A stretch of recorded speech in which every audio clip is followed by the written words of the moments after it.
This is Driving with Myles. A little introduction about myself. I oversee driver's instruction for teen and adults. I am state certified. Every 2 years, all drivers and instructors in North America, depending upon the state, have to go through a driver certification program where you take additional classes to increase your education. So my instructional license is good to the end of 2022.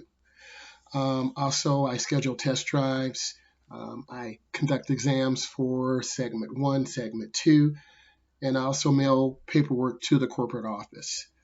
Okay, let's get into it. If you have already done so, my name on my YouTube channel is Driving with Myles. I'm uh, known for TikTok and doing driving instruction on there. My daughter actually picked the name. It was at the funny guy underscore two. So please follow, please subscribe, please support. Okay, let's get right into it.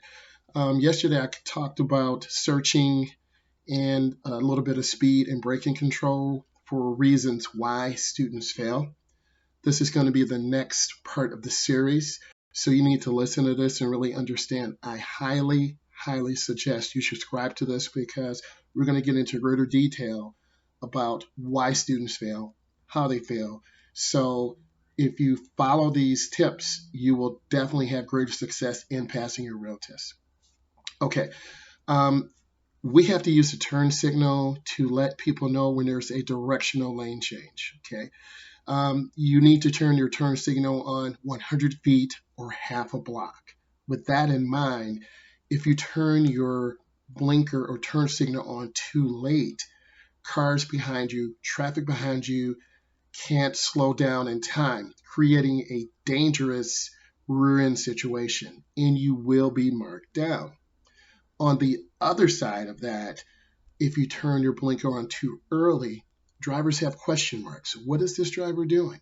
Are they turning at the first driveway, second driveway, first street, second street? So it's all about timing. And a lot of beginning drivers lack timing. Okay, the next point. A lot of drivers have too much speed going into their turn. Example, if you're going 50 and you make a right turn, you have to turn the wheel sharp to try to get the car to go around that 90-degree bend. What's going to happen? The rear of the car will rotate and spin out from under you. And then you could go over the curb, or part of it is the car could go really wide in the lane, thereby creating a dangerous condition. So you really have to control your speed. Imagine going 50, 47, 45, 43, 39, 38, and so on. You want to make that right turn around 15 to 17 miles an hour, having your foot on the brake. Your road tester is going to sit next to you with the clipboard. They're going to tell you make a right turn here, make a left turn here, and they're not going to tell you slow down. They're simply going to mark you down. Every state in Proverbs differs. Where I'm located, after 25 errors, automatic failure. So every single maneuver counts. Okay, let's get into the next tip. You need to make a complete stop, not a rolling stop, a complete stop for a minimum of 3 seconds. 1001, 1002, and 1003. And of course, you look left, right, and left. Those are super important things. They seem like small things, but that one pause could save your life. If a car runs a light, someone's not aware. Well, it's my dog. Hi, baby. Okay. All right, gotta get down. um, Next, you have to, a lot of beginning drivers check the speedometer too much. And it's super important that you, it's super important that you look ahead and aim high. Okay. Those being said, um, you have to aim high. You've got to look ahead. And if you check the speedometer too frequently, you will be marked down. Next, let's talk about lane positioning because I've had a lot of questions on this. When you go to take your road test, it's super important that you have proper lane positioning. Your vehicle has got to be spaced properly. The driver, if we're in North America, the steering wheel is on the left side. You will be to the left of the lane. The car will be properly centered. If you're drifting to the right, which is common, or if you drift to the left, which is common, you will be marked down because you are creating a dangerous condition, and it's called a side swipe. And then that could lead to possible failure also. Um, let's talk about incorrect lane turning because that is one of the areas that can lead to potential failure. There are single right hand turn lanes, double right hand turn lanes, triple right hand turn lanes. It varies on the state, province, country that you live in. You should always turn in the nearest lane. This facilitates greater flow of traffic. It facilitates the intersection being entered and cleared more efficiently.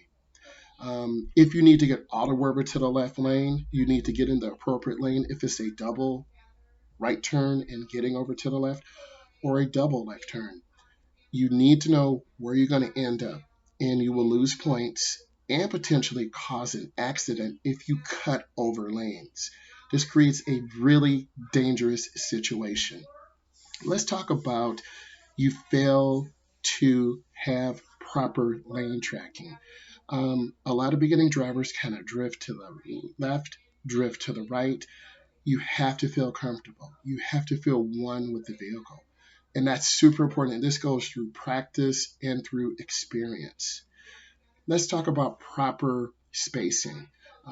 Minimum of a 2 to 4 car proper spaced cushion. A space cushion is for every 10 miles an hour. You want to be able to react, you want to be able to see, and you want to be able to slow down your car with safety. A lot of road testers will look for you to have really good speed control of the car and have good spacing. This shows you have discipline. This shows you understand the road situations. And this shows you are a really good defensive driver. Next, let's talk about in terms of your wheels. If you're making a left hand turn, you need to turn your signal on early and go in where the line is broken. If you cross the white line too early, that is a deduction. You want to get into that appropriate lane early. You want to signal your intention, and you want to stop behind the stop line. That is that big, thick white line. When the intersection is clear, if it's a non-protected left-hand turn, you have to have your wheels straight. Why? If you get rear-ended, you will be knocked into oncoming traffic, and that creates a very dangerous situation.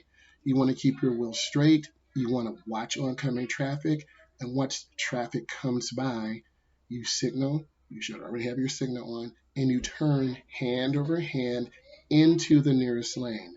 If you're in the inside most left turn lane, that is about a double yellow. If you're in a double left turn lane, a triple left turn lane, you have to stay in your appropriate lane. It's no excuse. It is extremely important. Next, you want to properly make sure you're in the right gear if you're driving a manual. If you're starting from 5 to 7 miles an hour, you're going to need to be in that first gear to move that car forward and properly accelerate, build up momentum. You don't want to lift up that clutch and stall out the car. You could potentially stall out the car, and if you're making a left-hand turn, we know that's a very dangerous situation. So you don't want to be in those dangerous situations. Um, let's talk about properly merging off the freeway. If you're merging off the freeway, you want to hit that deacceleration lane properly. Remember, freeways are 55 miles an hour.